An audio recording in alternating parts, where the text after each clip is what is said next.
and we're going to look at the measurement of gas pressure. So the instrument that is used in measuring gas pressure is called the manometer. That's the instrument for measuring gas pressure.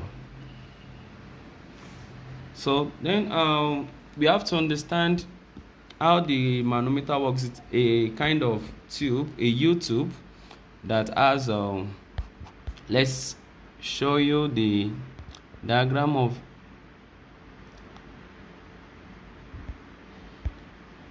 a manometer.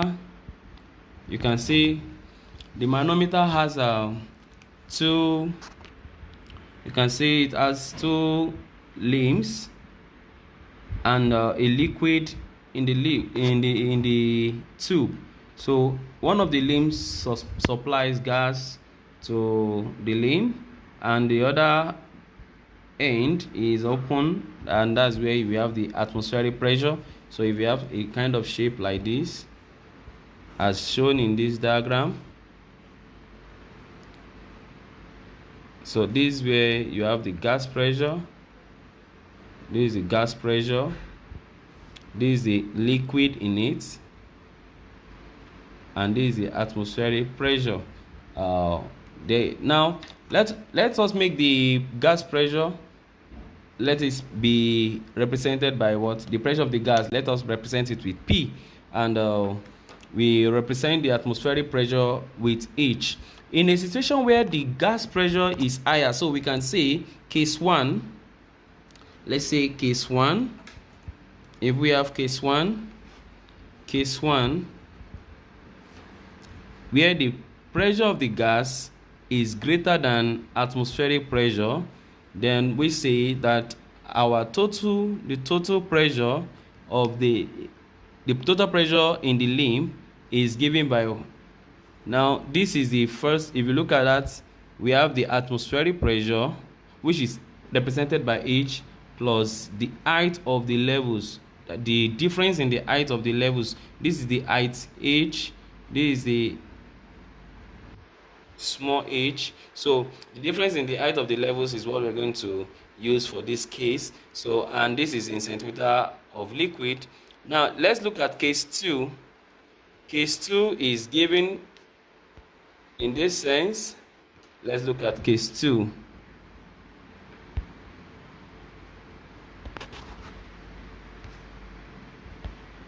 In case 2, we can see that the liquid are having what? The levels of the liquid in both limbs are equal. So when, let's say that the pressure of the gas is equals to the atmospheric pressure, so that case the total pressure will equals to the atmospheric pressure. So when you are calculating, and that's also in centimeter of liquid. So note this is when the gas pressure is equal to the atmospheric pressure. And for case 3,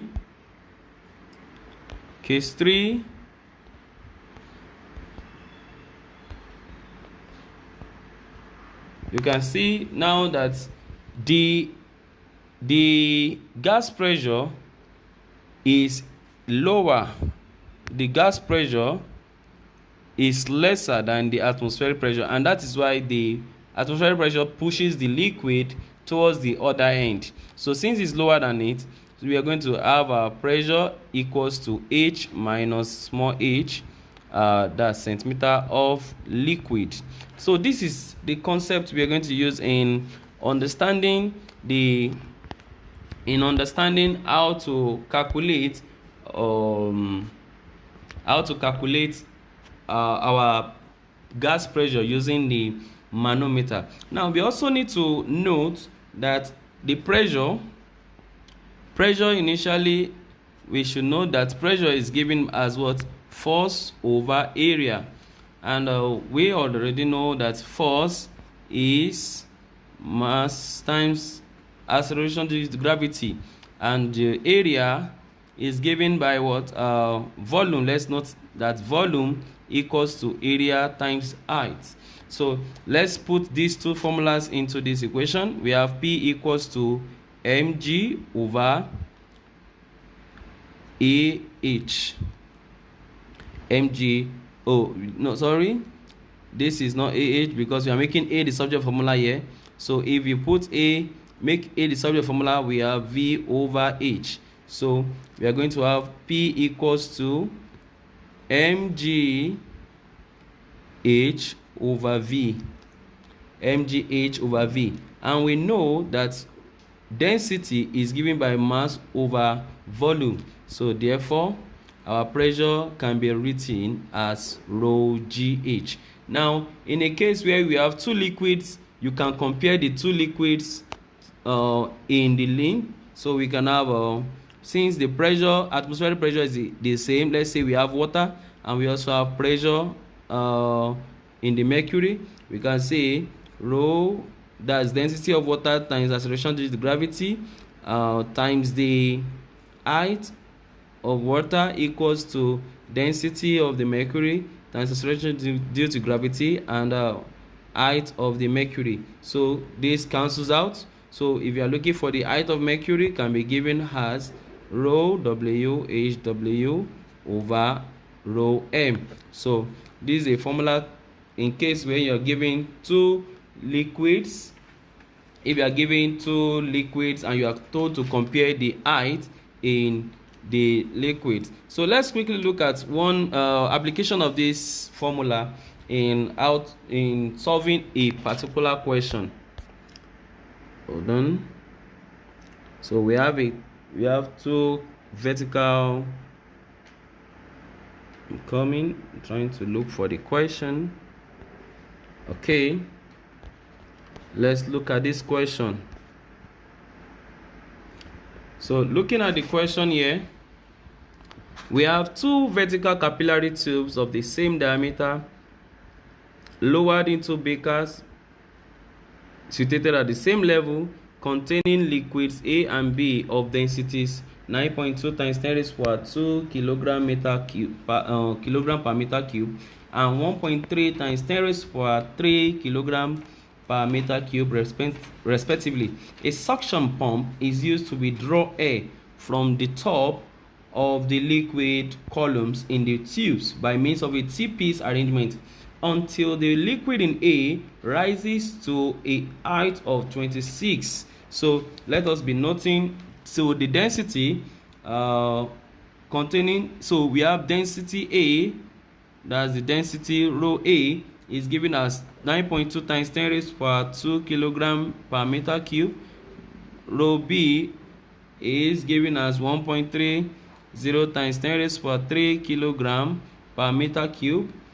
And the suction, okay, and the height, they said until the liquid in A rises to a height. So HA equals to 26.0 centimeters. Calculate the height of the liquid into B. So very simple analysis, and if we are going to look at this very well, we can use this. Looking at this diagram, let's see this diagram very well. So this is the situation we have there. You can see the vacuum at the top. We have the heights in A, we have the heights in B. So we are going to compare the two heights together now. So let's solve this equation. So we are going to have what? HB. So HB, from our formula, we already know that rho A reach HA equals to rho B HB. So we can find HB, which equals to rho A HA over rho B. So let's apply our formulas and let's impute our values. Rho A is 9.2 times 10 raised to power 2 times 26 centimeter over 1.3 times 10 raised to power 3. So by the time you calculate this, you're going to have the height of B as 18.4 centimeters. I have jumped some steps, so you can do that properly. So that is how to make use of this formula. The next thing we are going to look at is the barometer. We have just finished the concept of manometer. The manometer is used for measuring the gas pressure. So let's look at the barometer. The barometer, this is an instrument used for measuring the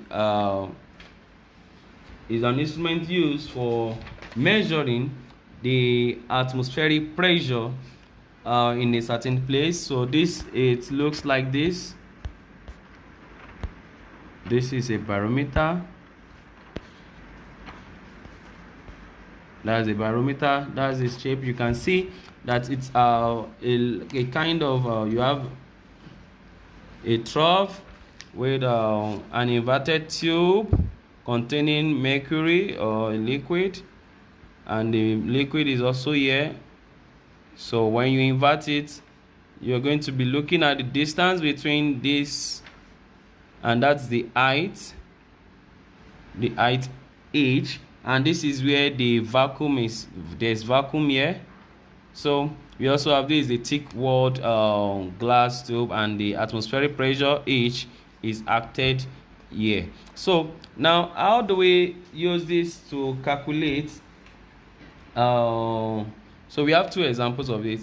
We have the 14 barometer and the aneroid barometer. So in this case, let's look at a kind of question that we need to let's see.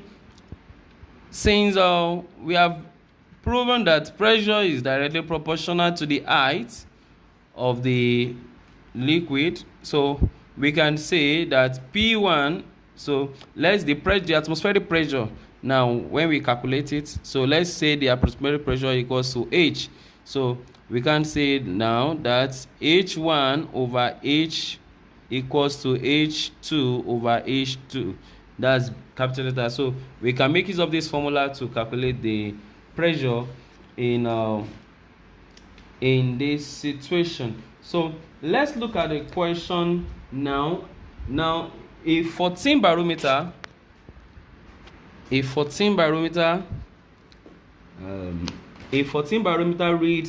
72.6 centimeter mercury. So let's say that's a 40 barometer now.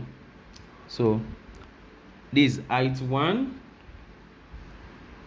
that's a H1, it reads 72.6